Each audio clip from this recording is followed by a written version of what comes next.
The Widowmaker is a film that exposes and explains, perhaps for the first time, a heart disease industry that profits from fatal and expensive intervention over accurate and life-saving prevention. It is a truly shocking story. But an Irish charity aims to change the ending of that story.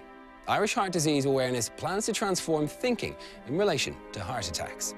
Supporting this call for change are hard facts and sound science, built up over a quarter of a century.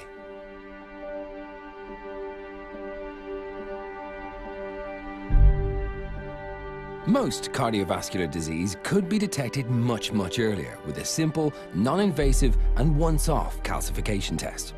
The test produces a score running from 0 into the thousands, and that score correlates with the amount of heart disease in your arteries. And when it's discovered, heart disease can be treated and managed, just like we do with any other disease. But cardiovascular disease isn't just any other disease. It is the world's biggest killer, claiming more lives than all cancers combined and the lives of 7 times more women than breast cancer. This situation has come about despite decades of verified, peer-reviewed findings from studies of tens of thousands of patients. Most heart attacks are not random events or bolts from the blue. They are not inevitable. Oncologists use mammograms to seek out and identify breast cancers, and women would settle for nothing less. They certainly wouldn't settle for being asked just 5 questions to estimate their percentage chance of having breast cancer.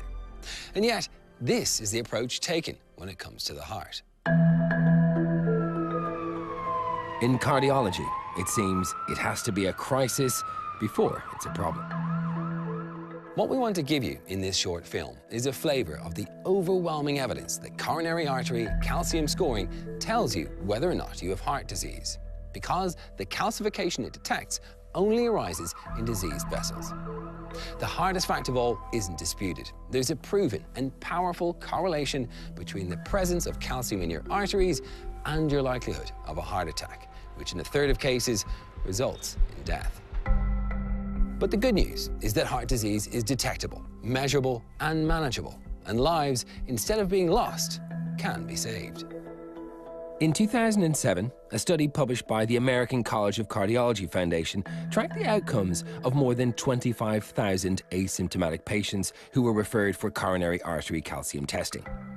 After 12 years, 99.4% of those patients who registered a nil calcification score were still alive.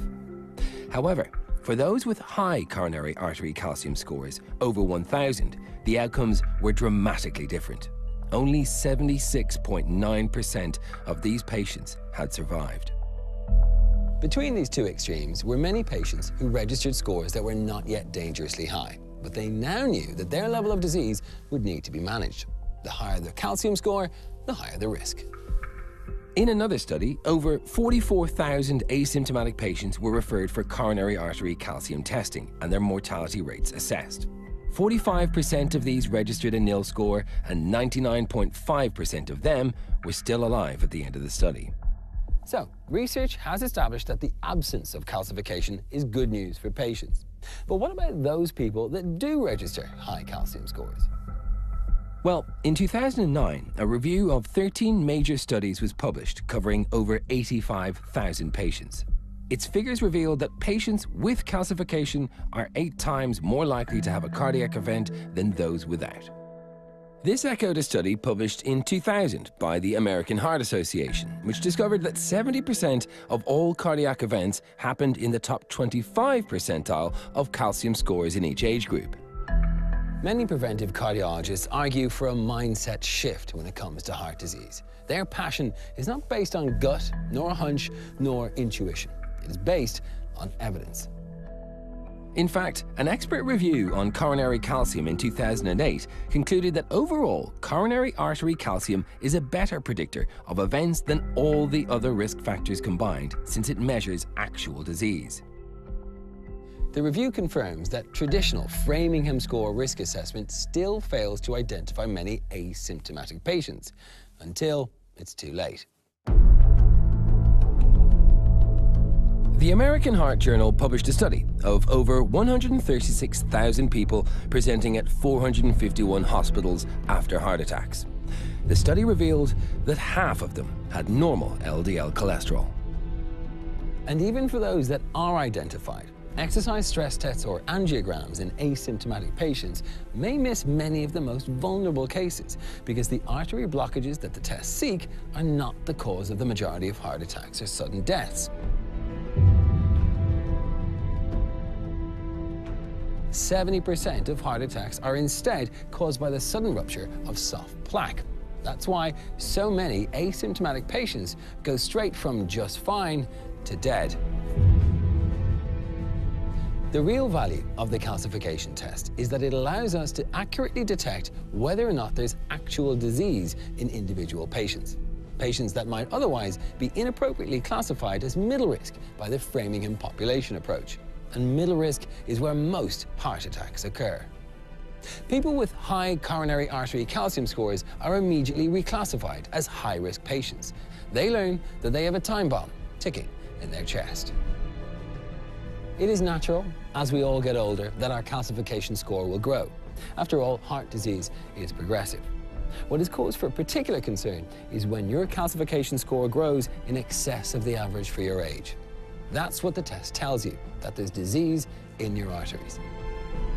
A 2006 study in the European Heart Journal demonstrated particularly effectively the predictive power for the individual of calcification testing versus other methods of population risk assessment.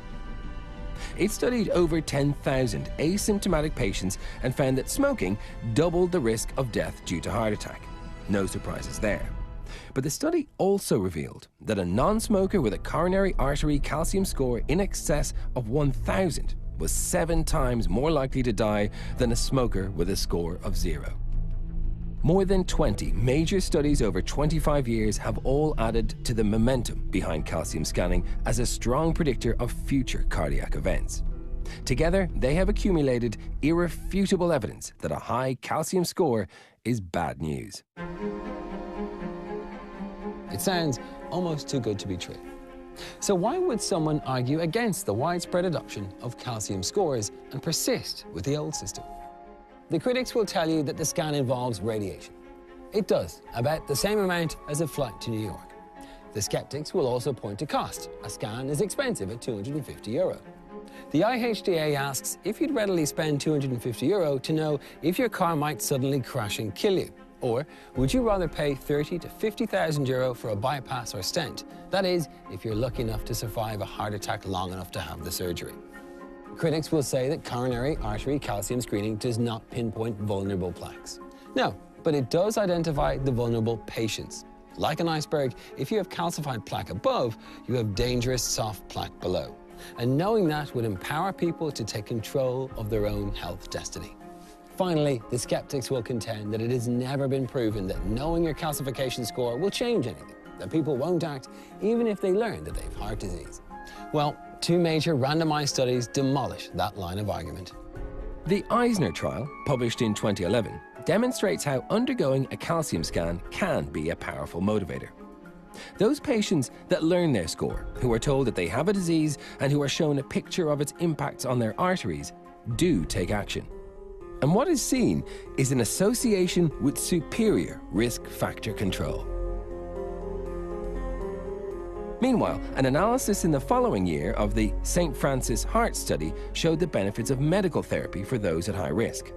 In a double-blind, placebo-controlled trial, the journeys of over 1,000 patients were analyzed. And significantly better outcomes were noted for those classified as high risk when a preventive approach, including statin medication, was adopted. It's common sense. As with any disease, the sooner you know, the more you can do. Preventive cardiologist Harvey Hecht has referred to what he calls a deadly double standard, whereby the 65-year-old default system of risk assessment in cardiology known as Framingham has never been subjected to randomized controlled trials such as Eisner and St. Francis. The findings of the COURAGE trial, outlined in the most recent European guidelines, represent yet another landmark in the journey of acceptance. It compared patients who received a stent and medical therapy with those that embraced medical therapy alone. The trial showed that conservative management was more effective than aggressive interventionist approaches. In fact, the 2013 European guidelines recommended that medical therapy should be the default strategy in stable heart patients once a stress test had been passed. We've been inferior doctors in cardiology for quite a long time. We've been waiting for heart attacks, we've been waiting for chest pain, we've been waiting for patients literally to suffer sudden death, to jump in there with guns blazing and catheters interacting and trying to save them, rather than getting to them earlier before the first event. I think we're really falling short on our oaths to improve heart disease care. Slowly, it seems the message is getting through. The American Heart Association guidelines now recommend that coronary artery calcium testing should be considered for asymptomatic adults at intermediate risk. And that position is echoed by the official guidelines of the European Society of Cardiology. But it has taken 25 years to reach this point, and most doctors in the US and Europe remain unaware of the test and unaware of the endorsement it receives in the official guidelines.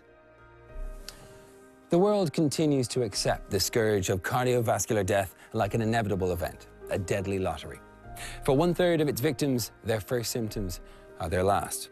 Many ate well, didn't smoke, didn't drink to excess, and watched their weight. All great things to do, but as individuals, they did not know they had heart disease. But the hard facts about heart attacks show that you can, anyone can, dramatically improve the odds. Now that's what I call a happy ending.